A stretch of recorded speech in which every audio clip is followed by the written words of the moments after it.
para focar ali. Bom dia, boa tarde. Estamos aqui, eu e Yasmin e o meu colega Igor, então, para apresentar o nosso artigo que fala então sobre Explaining the Attacker's Advantage, Technological Paradigms, Organizational Dynamics and the Value Network. Que resumidamente então a gente vai falar sobre a vantagem que os atacantes têm, os seus paradigmas tecnológicos, dinâmicas organizacionais e valor de mercado. Resumidamente vai ser isso que a gente vai tratar aqui. A nossa apresentação então se divide em uma conversa rápida sobre os autores, explicando quem eles são, o que eles fazem. Depois explicar a parte fundamental do nosso artigo, que são os atacantes incumbentes e o problema da vantagem dos atacantes. Em seguida, falando um pouco sobre paradigmas tecnológicos, o que eles são e como lidar com eles. Partindo para a síndrome do inovador e a exploração da fraqueza dos incumbentes. A rede de valor, relação tecnologia e rede e a criação de novas redes. E, por fim, então, a estratégia do empurrar e puxar, adaptações para a vitória sobre os atacantes.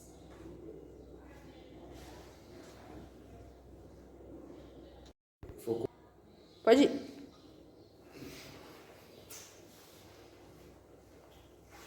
Então, muito bem, eu sou o Igor e eu estou aqui primeiramente para falar um pouco sobre os autores do nosso tema. Bom, o primeiro deles é o Joseph Bauer e, bom, ele é um professor renomado da escola de Harvard, mais focado na administração de empresas e, bom, ele é especializado em estratégia de negócios e inovação. Ele é um dos principais especialistas em gestão empresarial do mundo, ele também é autor e coautor de vários livros e artigos sobre estratégia de negócio, inovação, mudança organizacional e fusões e aquisições. Bom, ele começou a trabalhar em Harvard no ano de 1963 como professor assistente e ele trabalha lá até os dias de hoje. Já nosso segundo autor é o Clayton Christensen, que acabou falecendo no ano de 2020. Ele foi um renomado professor também, escritor e consultor americano conhecido por sua pesquisa sobre inovação e gestão tecnológica. Bom, ele meio que cunhou o termo inovação disruptiva para descrever o processo do qual uma nova tecnologia ou produto transforma o mercado estabelecido, muitas vezes substituindo produtos ou serviços existentes. Ele também lecionou em Harvard, assim como o outro autor, e ele meio que criou diversos livros, incluindo O Dilema da Inovação, O Dilema do Inovador, O Fim da Inovação Disruptiva.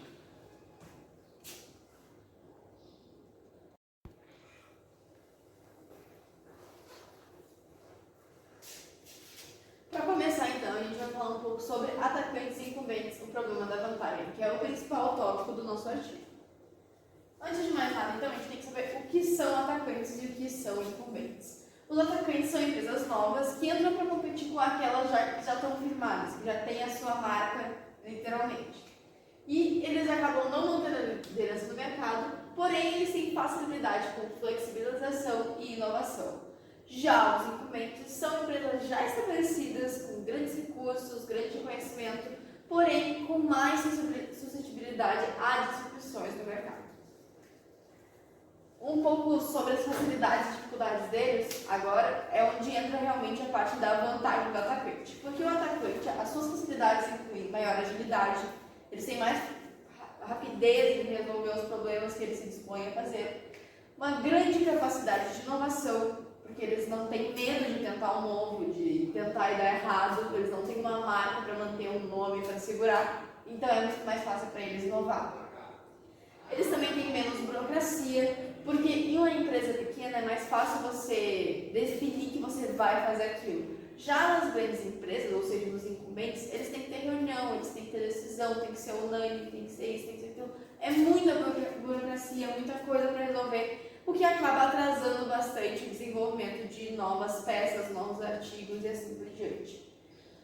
Também os atacantes têm muito mais rapidez ao adotar novas tecnologias, porque eles não têm uma forma específica de como tratar as coisas, então eles acabam tendo a possibilidade de adotar novas tecnologias, testar novas coisas, fazer esse tipo de coisa bem facilmente.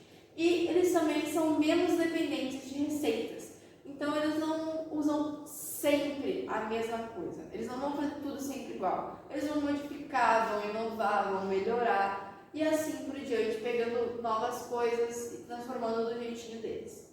Já os incumbentes também têm algumas facilidades, como a própria marca deles, que já é uma grande facilidade, o fato de eles terem uma base de clientes estabelecida, que vai permitir a eles muito mais acesso tanto a recursos, quanto a ter amplas redes de fornecimento dos seus aplicativos, das coisas que eles vendem, inventam e assim por diante.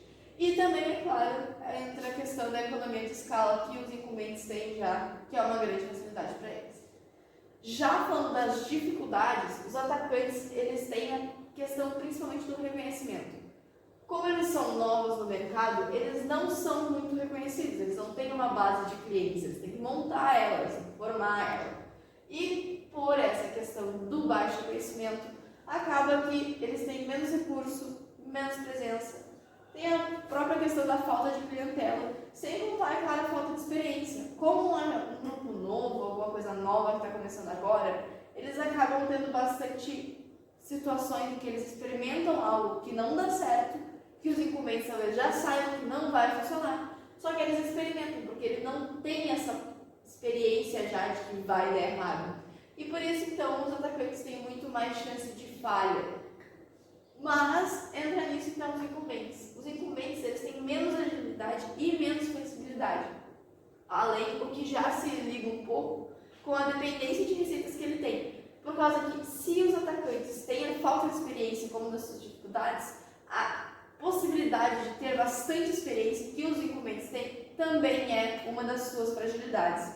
Porque eles acabam seguindo sempre a mesma coisa porque funciona. Só que seguindo sempre a mesma coisa eles não inovam. Então, eles acabam sendo muito resistentes às mudanças e isso dá aos atacantes a chance de ter uma vantagem sobre eles, que é o ponto justamente do nosso trabalho aqui. E também, com tudo isso, os incumbentes têm uma maior burocracia, uma tomada de decisões lenta pela questão que eu já comentei anteriormente, falando dos atacantes, e eles acabam não tendo muita compreensão dos desafios que eles têm que enfrentar. Porque eles já têm um roteiro pronto, eles sempre seguem aquele roteiro. Então, quando aparece alguma coisa fora do roteiro, eles acabam com muita dificuldade de lidar com isso.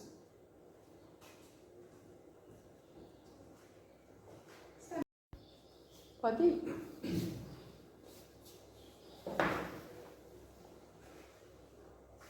Bom, então agora falando um pouquinho sobre os paradigmas tecnológicos. O que são e como lidar. Bom, os paradigmas tecnológicos são mudanças fundamentais na tecnologia que afetam a maneira como as organizações operam. As organizações elas operam esses paradigmas tecnológicos adaptando-se e implementando novas tecnologias para manter a eficiência e a competitividade. E os atacantes eles acabam tendo vantagem porque eles se adaptam mais rapidamente a essas mudanças, enquanto muitas organizações têm dificuldade para se adaptar. E bom, o que a gente pode usar de exemplo para todos esses paradigmas tecnológicos? Bom, a gente pode pegar o exemplo de, por exemplo, restaurantes que a partir de um tempo acabaram se adaptando para formas digitais, por exemplo. Antes as pessoas iam para os restaurantes e conseguiam comer só lá ou ligavam pelo telefone. Agora muitos restaurantes eles acabam por ter aplicativos, tendo uma maior facilidade e uma maior adaptação a essas novas tecnologias. Também a gente pode usar de exemplo as novas inteligências artificiais que estão saindo pelo mundo, como o ChatGPT. Bom, muitas das empresas, por exemplo, de jogos, de aplicativos, elas vão acabar usando esse ChatGPT para uma nova forma de organização e uma nova forma de operar a sua própria empresa. E bom, elas vão acabar economizando muito com isso, usando, por exemplo, o exemplo da Ubisoft, que é uma empresa de jogos. Ela fez um pronunciamento falando que vai acabar usando essas inteligências artificiais para meio que criar os diálogos nos jogos delas. E bom, isso vai acabar rendendo bastante para a empresa, por quê? Pelo fato de que elas não vão mais ter que procurar aquela pessoa para criar os diálogos, não vão ter que pagar mais para essa pessoa, porque literalmente já tem tudo pronto. É uma nova forma de adaptação. E bom, esses são os paradigmas tecnológicos e como lidar com eles.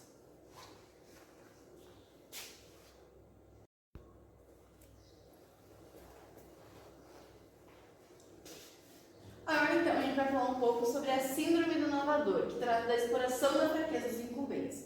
Ao longo do nosso artigo, a gente tem visto as coisas a respeito dos atacantes terem uma certa força acima dos incumbentes.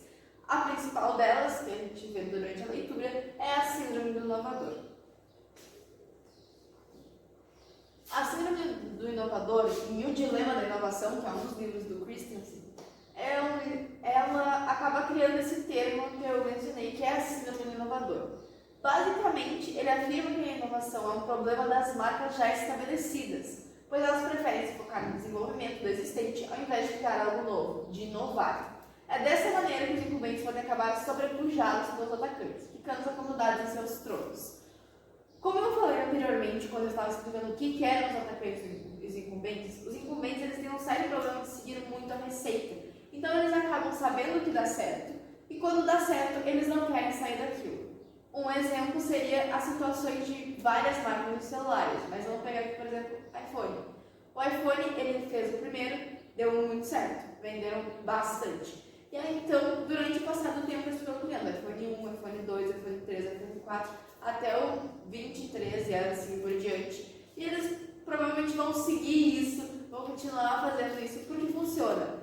Então, esse é o principal problema dos incumbentes. Eles acabam não tentando inovar. E essa inovação é justamente o que deixa eles abertos aos ataques dos atacantes.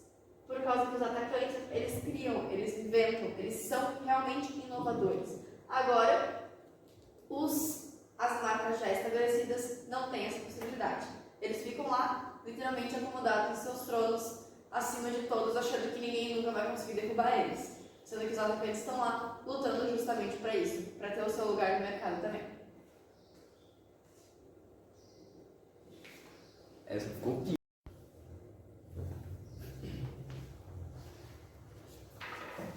Bom, eu estou aqui para falar então sobre rede de valor, relação tecnologia e rede e a criação de novas redes. Bom, então, o que seria essa rede de valor? A rede de valor seria onde os fornecedores e os parceiros, eles meio que trabalhariam juntos para os dois terem, vamos dizer assim, os mesmos lucros. Bom, o que essa rede de valor ela faz? Ela acaba trazendo benefícios, porém uma maior vulnerabilidade a ataques. Ela acaba reduzindo os custos e trazendo uma maior eficiência. Isso por quê? Porque eles acabam trabalhando juntos. E o único ponto fraco de trabalhar em conjunto seria que, a partir do momento que um erra, acaba toda a rede errando junto. Então, qualquer errinho, tanto dos fornecedores quanto dos parceiros, pode afetar o sistema inteiro. E bom, o que isso tem em relação à tecnologia? A tecnologia ela permite novas formas de colaboração, torna os processos mais eficazes e econômicos, e bom, novos participantes entram nessa rede de valor e criam novas oportunidades de negócio, criando assim novas redes.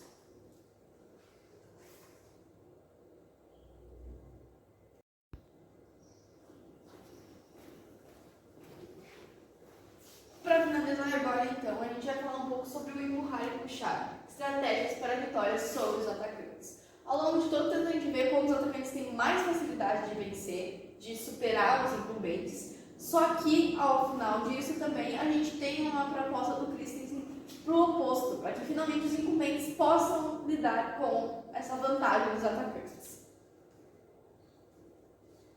Resumidamente, então, nós temos os dois métodos, empurrar e puxar.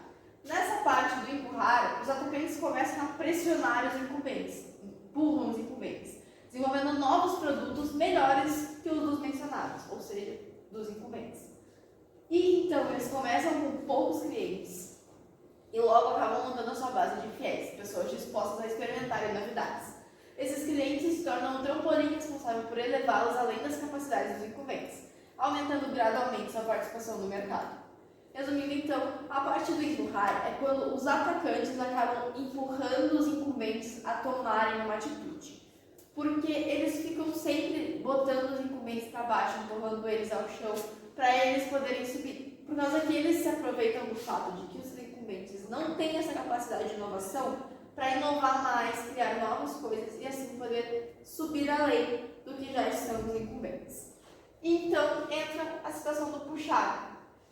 Se ao empurrar os atacantes criam novos produtos, o puxar só concentra essa produção para áreas não exploradas pelos incumbentes, tendo soluções inovadoras. Os atacantes têm certa facilidade na identificação e superação de problemas.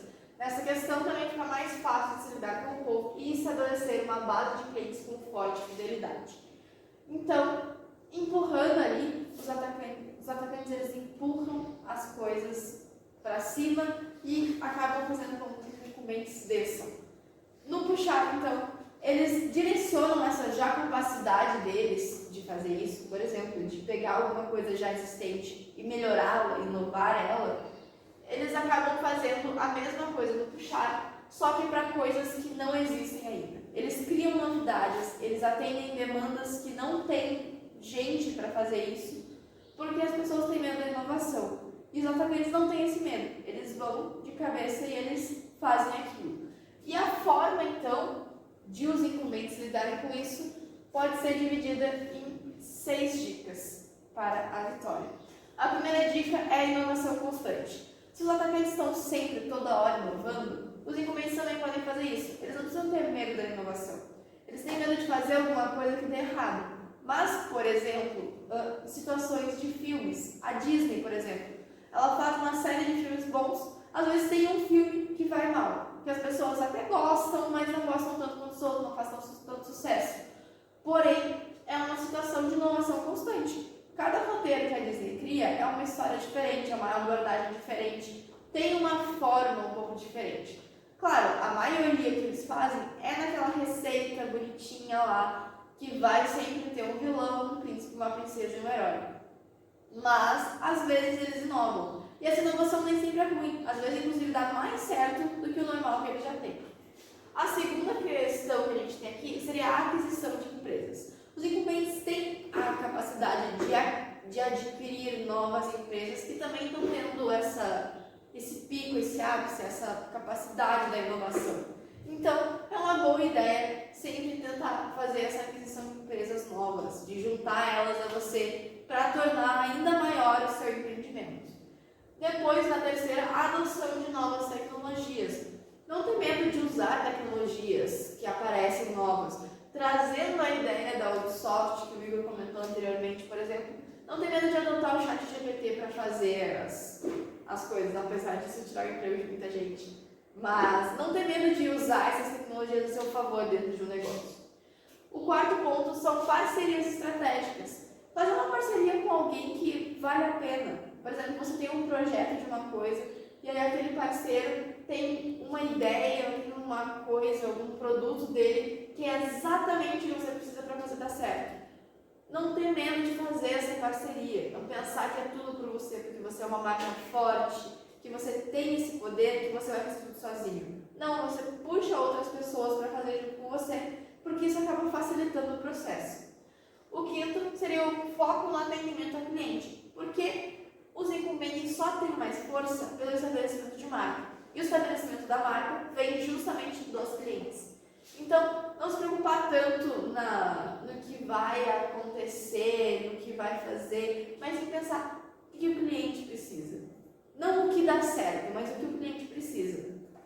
E por fim, ajuste nos preços, que é uma situação muito comum em lojas, por exemplo, de você ir lá e comprar alguma coisa, ou você ir lá e fazer o orçamento de alguma coisa. Você chega em outra loja, se você comenta que você foi em outro lugar, ou alguma coisa assim, ou que você vai dar mais uma olhada por aí, muitas vezes acontece dos atendentes se virarem para você e falar: veja quanto eles fazem para você que eu cubro a proposta.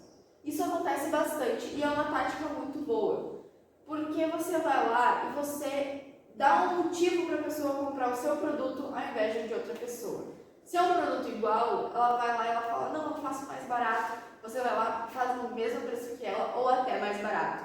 O que às vezes é bem válido, porque mesmo que seja mais barato, a pessoa tem um pé atrás com aquela marca que não está estabelecida. Ela tem mais confiança nos incumbentes do que nos atacantes. E por isso, muitas vezes ela vai optar por pagar mais barato e ter essa possibilidade de usar uma marca confiável já.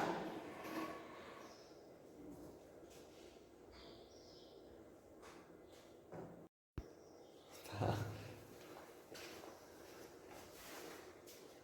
Muito obrigado. Obrigada. Tá ótimo. Muito bom.